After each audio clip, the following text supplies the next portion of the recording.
Hi Gemini, welcome to Inner Alchemist Tarot. I'm Muriel and I'm happy to be here for you, and thank you for being here. Thank you, Spirit, so much for these messages. They're about to come forward for Gemini and the rising sign. Also, check out the other readings here. If you know your rising sign, it'll give you a little bit more information on what's going to happen for the first part of March, or when you come into this reading. It'll also apply. So the cards have been cut and pre-shuffled with your energies. I'm going to warm them up as I go along here.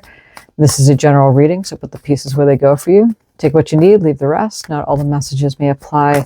Some of them may be very specific to you. So may you be doing well, Gemini. Let's see what we have. I'm going to draw from this tarot. I'm just going to do one card as an overseer card. Okay, so we'll see it right on the bottom of the deck and see what it has for you. The Six of Wands.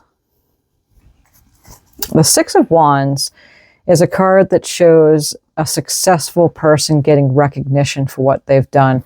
The light's shining down on her. The wand is lit up. The victory wreath is around. Everybody's there cheering her on. So this card's going to be overseeing the reading for you, Gemini.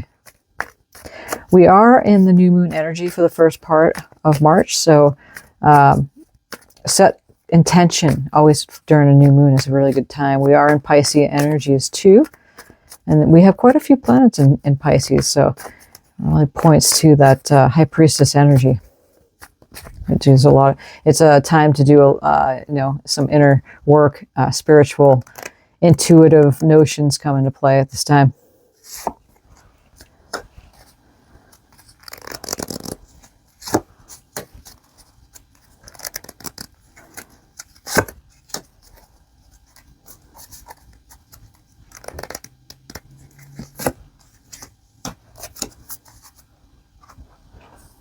All right, we have the Page of Swords, the Two of Wands, the Death card, Seven of Cups, and the Wheel of Fortune.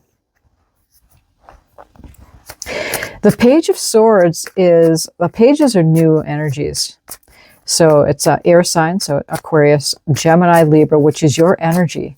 And going at something new. They've got the Sword of Truth in their hands. And, the clouds are representing, whatever it is, the clouds, sometimes the thoughts, because swords represents the mind. So going at something new, lots of ideas, that's also represented with the clouds as well. And it's a time to apply that. Your ideas are coming out here. Let's get a clarifier card and see what we're looking at. We have the Ace of Cups. The Ace of Cups, we have Pisces, Pisces, Cancer, Scorpio, so water sign energy. We are in Pisces. And so it's a brand new start, emotionally, relationships. Something's coming in. It's an overflowing cup of abundance that the hand of God comes in and gifts you. So aces are always gifts. And again, something coming in having to do with your relations or how you're feeling about things. Perhaps that has a lot to do with the ideas that are coming to you. Aha moments, right? Be on the lookout for that, because it's a beautiful card to have. We have the Two of Wands, and twos are making a choice, which direction to go. The Wands are fire energy, Aries, Leo, Sagittarius. So it's taking action. And this wand staying here, while the wand, they got the globe in their hands, and the wand standing right there in his hand, and he's looking over the water. Some of you might be going overseas, making a trip somewhere overseas, or just a journey in general. Which direction should you go? You're going to stay where you are, or are you going to take that action to move on? So let's see here. What's this Two of Wands, Spirit?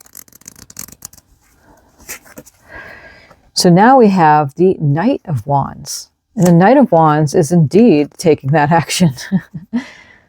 So look at this. The Knight of Wands. Get the cobra right there. Well, we are in the year of the snake too. So snakes shedding skin, right? We'll get to the death card in a second, speaking of snakes shedding the skin. See how the horse is just up in the air and just ready to go?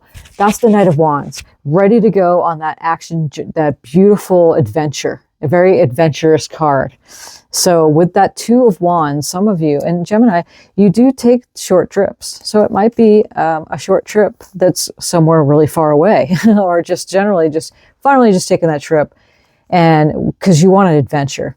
You know, you get this brand new overflowing cup of abundance. Some ideas are popping up here. Again, remember the Six of Wands, which is all about success, getting recognition for a job well done. Let's go look further. Let's go deeper. Death is Scorpio energy. It's also an ending and a beginning. There's never true any ending. Something is coming to an end. And there's always a new beginning after. So it's death, rebirth. As you can see way back here, you see the pillars, and then there's that the tree is there, and then the sun is coming up. And the sun is a symbol of, you know, happiness and glory and new, like at the sunrise. So something is coming to an end, but you're rebirthing something here. So what is this Death card, Spirit? Magician.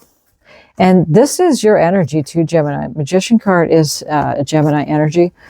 So you have a new beginning. This is wonderful, especially with this Ace of Cups. This looks really, really good. When you have the Death Rebirth card, and then you have the Magician card. The Magician card, you know, he's got the alchemy symbol right above his head, as above, so below.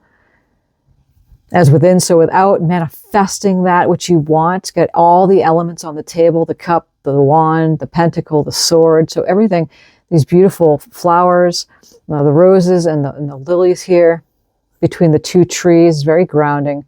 Notice the yellow in the background, which is a very bright enlightenment, also solar plexus frequency of your power center.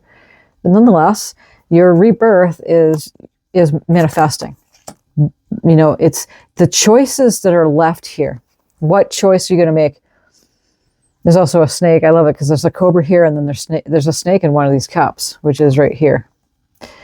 But generally, the cups are on a cloud. So you're dreaming of something. You know, it's like you're in your mind, you're dreaming of something, much like the Page of Swords. Lots of ideas, lots of choices in that aspect. But it also means it can be kind of indecisive. But stay true to your dreams, because we have, again, rebirth and manifestation. We have the Wheel of Fortune. We'll get there in just a little bit. Okay. What is the Seven of Cups, Spirit? We have the Three of Swords. That could mean a heartache of some sort. You know, maybe you feel like you're going to be making the wrong choice, and then it will lead you to heartache. But Spirit wants you to know is that you have the Wheel of Fortune here. So the wheel's turning in your favor. You can't get this wrong. If you feel indecisive, not a good time to make a choice. Allow the energies to subside, especially with the Death cards right in the center of the reading. Understand that you are successful at this, because this is the Overseer card, the Six of Wands. So just keep that in mind right up front, really. That you allow the energies to subside. You know, just go running off, right? Even though we have this Knight of Wands here. Perhaps it's you feeling like you want to go quickly into a new adventure here. But, you know, one of the messages here is you might want to take a little bit of time, because you got to understand something here. You know, it does take a little bit of lag time in time and space for things to manifest. So be a little bit patient. And as you do that, meditation always helps. Quieting the mind the best that you can. Breathe, you know, drop down into your breath. And it does come to you. The ideas are coming to you. Because, yeah, there might be that fear of that heartache showing up. We get the Wheel of Fortune. And then we have the Eight of Swords here. And that's feeling stuck. You know, it comes back to that energy again. You get the swords here. So you get the 8 swords, 8, 9, 10, 11. So that's 11 swords. A 1 and 1 is 2 of swords. So again, making a choice, feeling like you can't make a choice. And the 2 of swords, she's also blindfolded too. But if you notice here, with this 8 of Swords, she's free. She can move at any time, but it feels like you can't. It feels like kind of you're stuck, like stalemate of some sort here. But again, the message is big, is saying that just allow things to settle. So the first part of March, it looks wonderful. I mean, you have success. It's just that sometimes you got to let things settle a little bit with that death rebirth card. And if you're feeling indecisive because you feel you might make the wrong choice, stop. Stop, choose, or stop, observe, and then choose. That's the act. So it goes into a succession like that. Stop, observe, choose, and then act. It's the best way to proceed with that. Yeah. Let's draw some oracles here. Breadcrumbs of bliss. Heed your pleasure principle. This is a master number 11 here. So any of the numbers show up are good numbers for you. If you're into numerology, you want to play the numbers. Breadcrumbs of bliss. Pay attention to the small things that show up, that brings you pleasure. In the meantime, you're invited. Suit up, show up, and open up. Number 9. You never know. Show up for the party. Even if you're not feeling it, sometimes you meet the right person, or, these two came out together. Plant seeds of intention. That's number 21. So 2, 1, 3, or 21. Go, grow, and glow. Time for a quantum leap. Number 7. Prepare for a makeover. And that really has a lot to do with the death rebirth card. Planting seeds of intention. We're in the new moon energies. Yeah, as we move closer to the middle of March, we're going to be moving towards, I want to say it's the full moon in Virgo. I'm not quite sure about that. When the mid-March reading comes around, we'll talk more about that. But anyway, right now, for the beginning of March, it's a good time to set those seeds of intention. And yeah, hold that true to yourself. Sometimes it's nice to write things down. Write that intention down, put it away, don't notice it. The universe always knows your true intentions, Gemini.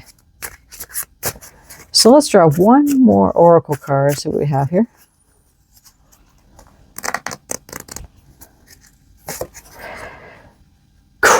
Crown Games, right use of power. What an interesting image. That's number 8. So there's another number for you. 8 is the infinity symbol, much like that's above the Magician card. Crown Games. Look at this image. This is fascinating. Yeah, it's like the head. Take the head off.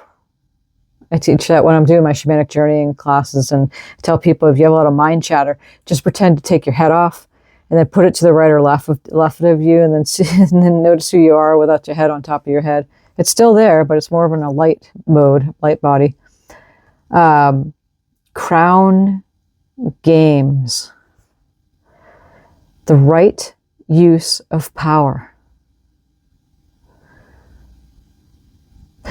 And a lot too, the background's not blue for the Magician card. It's yellow. And that has a lot to do with the power center. Like we said, the sacral, the solar plexus is the power center of the body. And that's where we, use our power to manifest things. So it's important in how you're playing the game. Like they say, life's a game, it's how you play it. Use your power correctly and not for corruption of yourself or others, to win over or anything like that. Like the universe is always noticing your true intentions. So you can't get it wrong when you're using your power correctly. Noticing it's like right at the heart center here. Heart center in the solar plexus, the crown's at the heart center, right? And then the face is over here, is like representing that part of the body, which is the solar plexus area. Wow. There's a lot in that card energetically. That's pretty potent. Okay. Well, this is what we have for you, Gemini. Thank you, Spirit, so much for these messages. Again, thank you, Gemini, for being here, for subscribing, giving thumbs up. Yeah. Sharing, liking the video. And until mid-March, many blessings on your journey. Thank you again for being here. I appreciate you.